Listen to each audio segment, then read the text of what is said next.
नर्मदा नदी के किनारे एक छोटा सा सुंदर सा गांव है। वहां पर सभी लोग मेहनत करके जी रहे थे।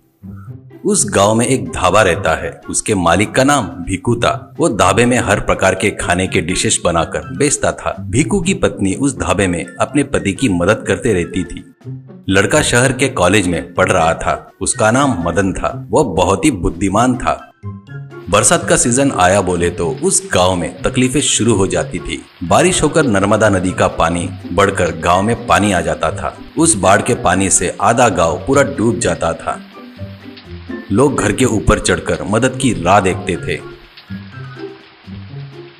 हेलीकॉप्टर से आकर कुछ लोग खाने के पैकेट फेंकते थे। वो खाना खाने के लिए बहुत खराब रहता था। वो खाना नहीं खा पाने से लोग परेशान होते थे। एक दिन पढ़ाई पूरी करके मदन गांव में आता है।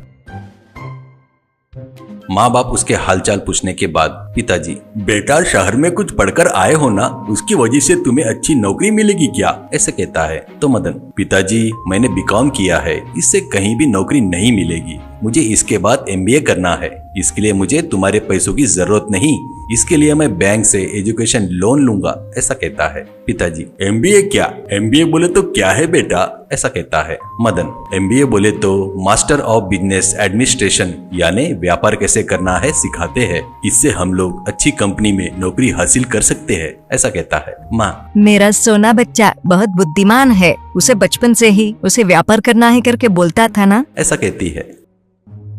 एक दिन फिर से बाढ़ आती है। सभी लोग घरों के ऊपर चढ़कर खड़े हो जाते हैं। हेलीकॉप्टर आकर खाने के पैकेट फेंकती है। मदन के घर के बाजू पर घर पर खड़ा व्यक्ति उस पैकेट की बात सुनकर, ए हेलीकॉप्टर वाले, इसमें से कितनी गंदी बात आ रही है, पता है क्या? तू ये खाएगा क्या सच में, बता एक बार, कहता है। तो हेलीकॉप्टर वाला, वो दलिद्री मैं क्यों खाऊंगा रे? मैं क्या तेरे जैसा पानी में फंसा हूँ क्या वो खाने के लिए? वैसे भी तुम्हारे लिए बहुत ज्यादा है। नहीं तो चिकन बिरयानी लाके खिलाते क्या? चुपचाप दिए से खाओ रे। ए पायलट, तू चल यहाँ से, ऐसा कहता है। हेलीकॉप्टर चला गया। वो आदमी, देखे क्या कैसे बात कर रहा है? मेरे पास क्या कम है क्या? मेरे पास पैसा है, कुछ भी खरीद के खाने की औकात है, पर बाढ़ आए तब से मैं कुछ नहीं कर पा रहा हूँ। इस समय में कितना भी पैसा लगे तो अच्छा खाना खाता था, पर वो चांस यहाँ पर नहीं है। पर वो बेवकूफ ने मुझसे ऐसे कैसे बात किया करके गाली देता है। वहीं आजू बाजू वाले भी खाना नहीं खाते हुए फेंकते हुए उनको मदन देखता है। मदन भी उस पैकेट की बास लेकर, छी ये क्या इतना खराब है करके सोचता है। तभी उसको एक आइडिया आता है। बाढ़ कम होने के बाद वो पिताजी से, पिताजी मुझे एक मस्त आइडिया आया है। अब जब भी बाढ़ आएगी तो तुम ढाबा बंद नहीं करना, हम लोग ढाबा खुला रखकर लोगों को खाना पहुंचाएंगे, ऐसा कहता है। पिताजी, बाढ़ आए तब ढाबा बंद किए बिना कैसे रहूंगा? नीचे पूरा पानी भर जाता है ना बेटा, ऐसा कहता है। मदन, हाँ पिताजी आ जाता है, पर अपन लोग ढाबा छत पर रखेंगे, उसको रूफटॉप ढाबा कहते हैं। बाढ़ आने से पहले ही अपन छत पर टेबल कुर्सियां पूरा सामान तैयार रखेंगे। बाढ़ आने के बाद हम लोग छत पर खाना बनाकर आने वालों को परोसेंगे। इससे तुम्हारी कमाई अच्छी होगी। लोग भी वो गवर्नमेंट वाले दिए सो खाने से बचेंगे। इस गांव में बहुत सारे पैसे वाले लोग हैं। वो लोग यहाँ पर आकर कितना भी पैसा देकर खाने को तैयार रहते हैं। वैसे ही जिनके पास पैसा नहीं रहेगा उनको फ्री में दिए तो अपने को पुण्य भी मिलेगा पिताजी, ऐसा कहता है। पिताजी, अरे वाह, कितना बढ़िया सोचा बेटा, वैसा ही करेंगे, ऐसा कहता है।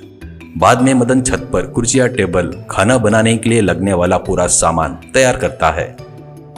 बाद में गांव में दीवालों पर पोस्टर चिपकाता है।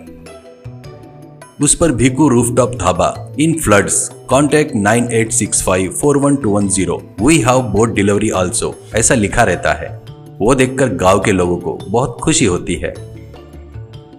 मदन, पिताजी गांव में पूरा एडवर्टाइजमेंट कर दिया। इस बार बाढ़ आया तो हम लोग छत पर खाना बनाकर आने वाले को बेचेंगे। कोई अगर फोन करके खाना चाहिए बोले तो बोट से ले जाकर उनको डिलीवरी करेंगे। अगर वो लोग पूछे तो उनको भी यहाँ पर बोट में लेकर आएंगे, उसी बोट में।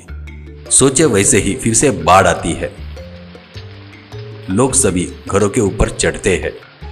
हेलीकॉप्टर वाला आकर पैकेट डालने जाता है तो तब जिसका अपमान हुआ था वो धनवान, ए हेलीकॉप्टर वाले, तेरे खाने के पैकेट लेकर मरोड़कर जहाँ डालना है वो डाल ले। हमको तेरे फालतू के पैकेट की जरूरत नहीं। हमारे लिए भीकू का ढाबा है, अर्जेंट में पहली फुर्सत में यहाँ से निकल, ऐसा कहता है। हेलीकॉप्टर वाला चला जाता है।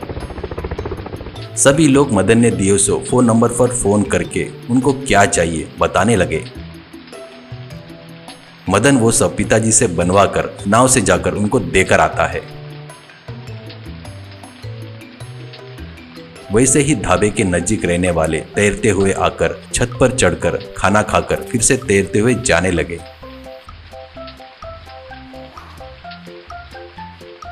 कुछ लोगों को मदन बोट भेजता है तो वो लोग बोट से रूफटॉप ढाबे पर आकर खाना खाकर वापस बोट से जाने लगे। ऐसे भीकू उस बाढ़ के समय में बहुत पैसे कमाता है। बाढ़ उतरने के बाद मदन, पिताजी मुझे अच्छे यूनिवर्सिटी में MBA की सीट मिली है, मैं कल निकल रहा हूँ, ऐसा कहता है।